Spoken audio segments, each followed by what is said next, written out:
93.6 Global Radio's return to Eldorado with Dave James. Welcome to the third video in this series, one which I've been really looking forward to, catching up with Julie Fernandez.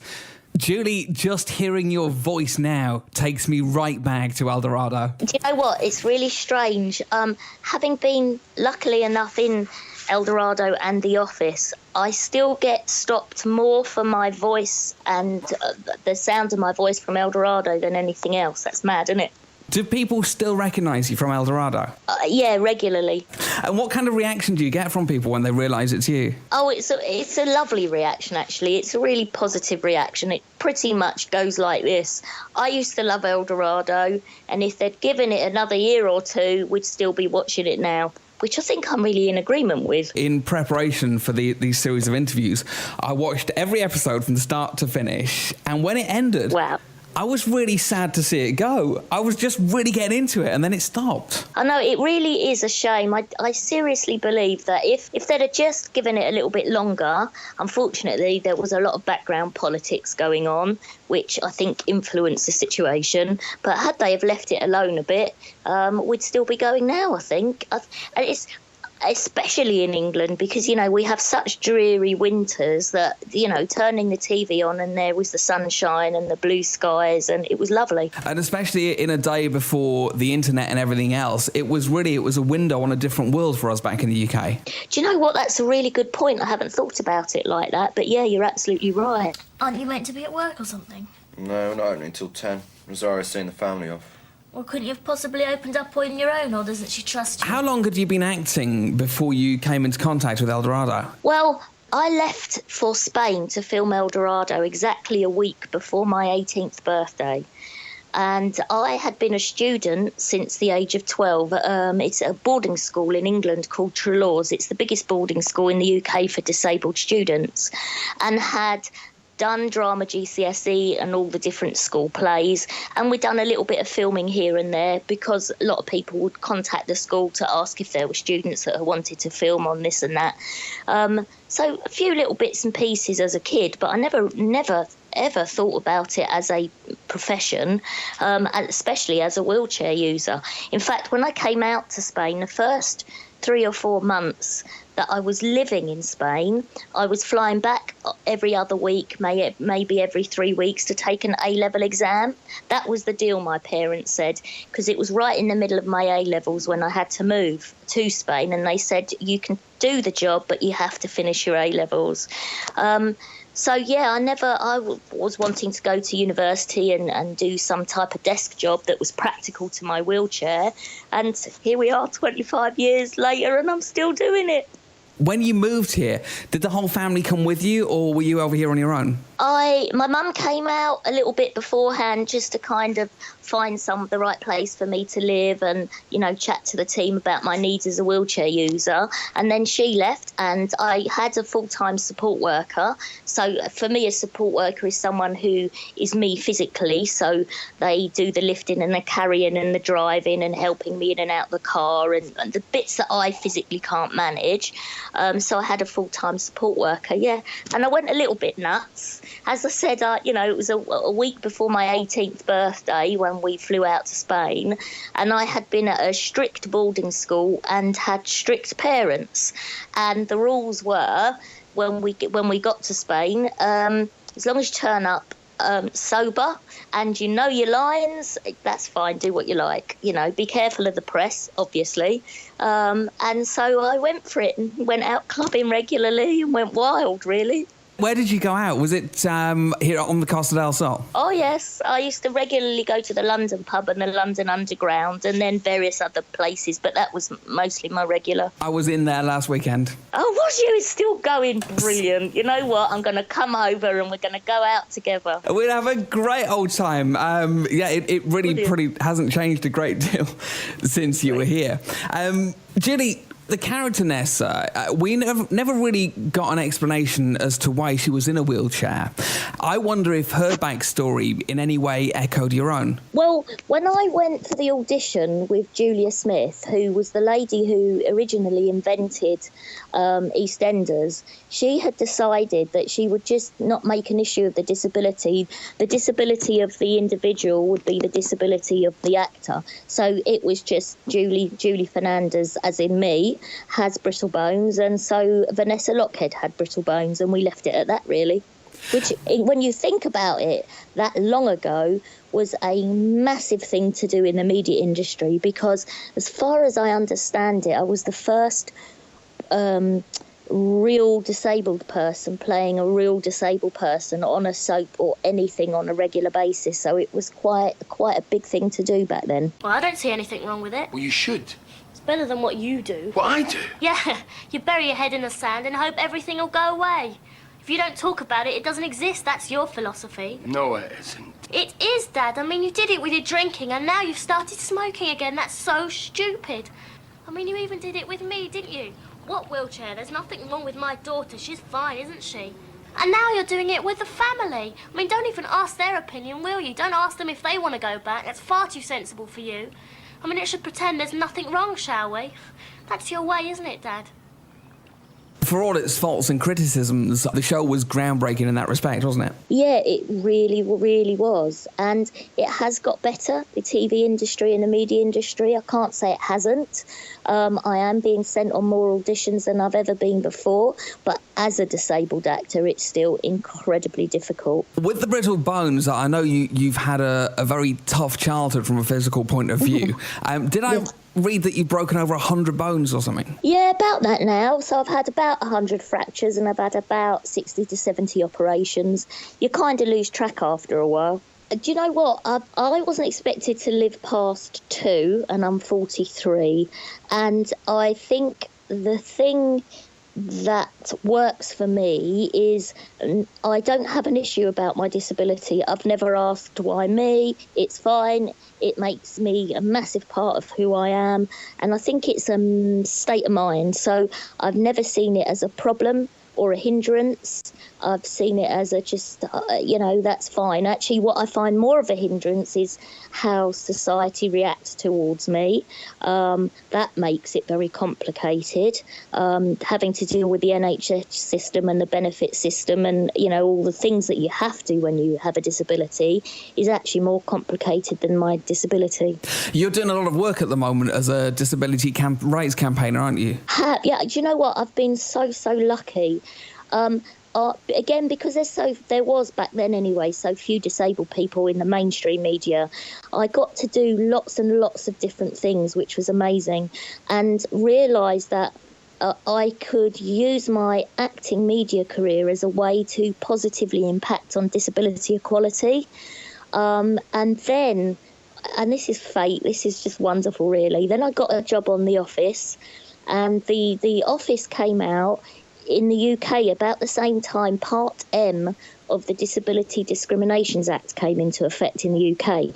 And Part M was all about access to goods and services. So it was pubs, clubs, restaurants, shops, how they make them accessible or not, as the case may be. So I fully used and abused myself and my PR status at the time from being in The Office to kind of really start to get heavily involved in disability equality. Where did you actually live when you were filming here? I lived in Mijas.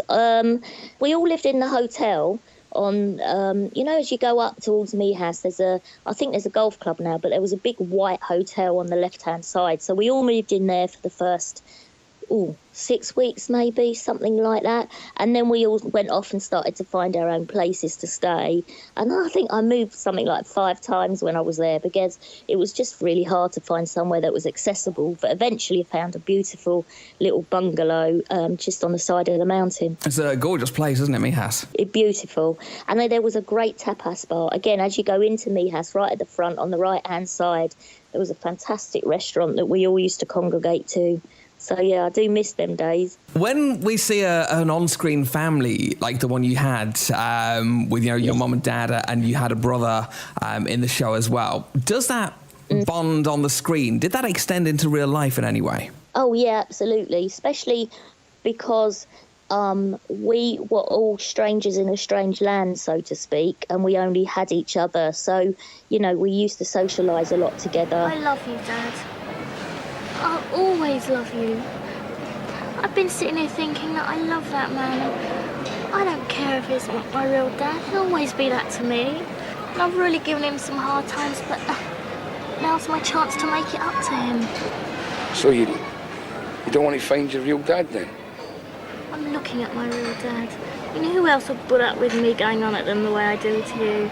And then as we got comfortable with the language and the area, you know, we started to extend those friendships with our confidence in speaking a bit more of the language and not sounding just like an English person who's not learning how to, you know, get by.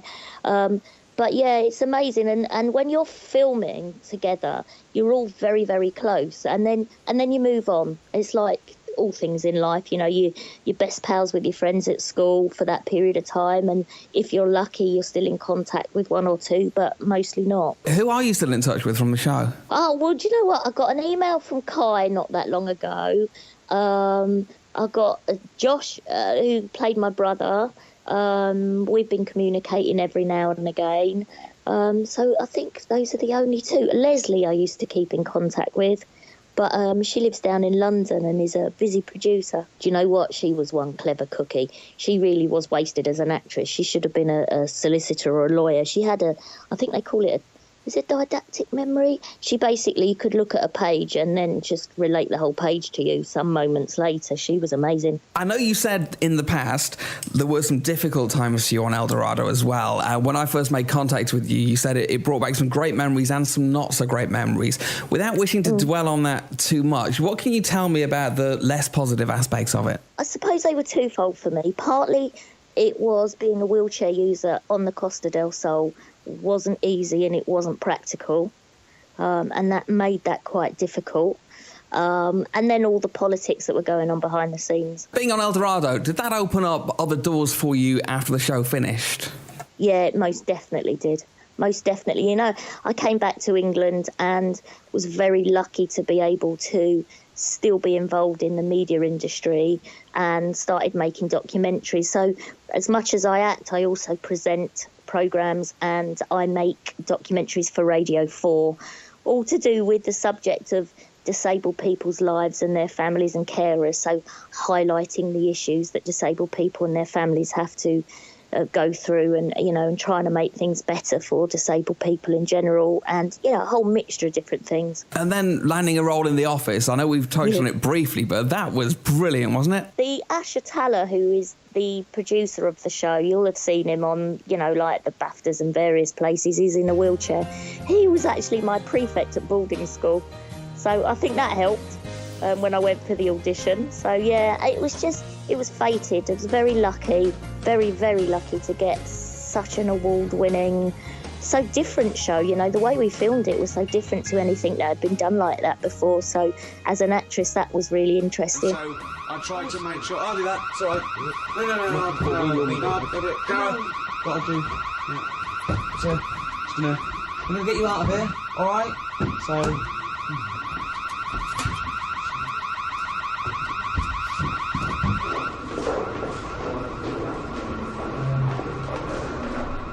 Obviously the lifts are out of bounds in a fire situation, so the important thing is stay put down with it. This isn't worth it, it's stupid. Obviously in a real situation we take all the way down, but this is the drill, so I think we can leave her here. Can't I just use the lift? No, not even in a drill, never use the lift. We'll be out, it'll be 1 minute, we'll be out.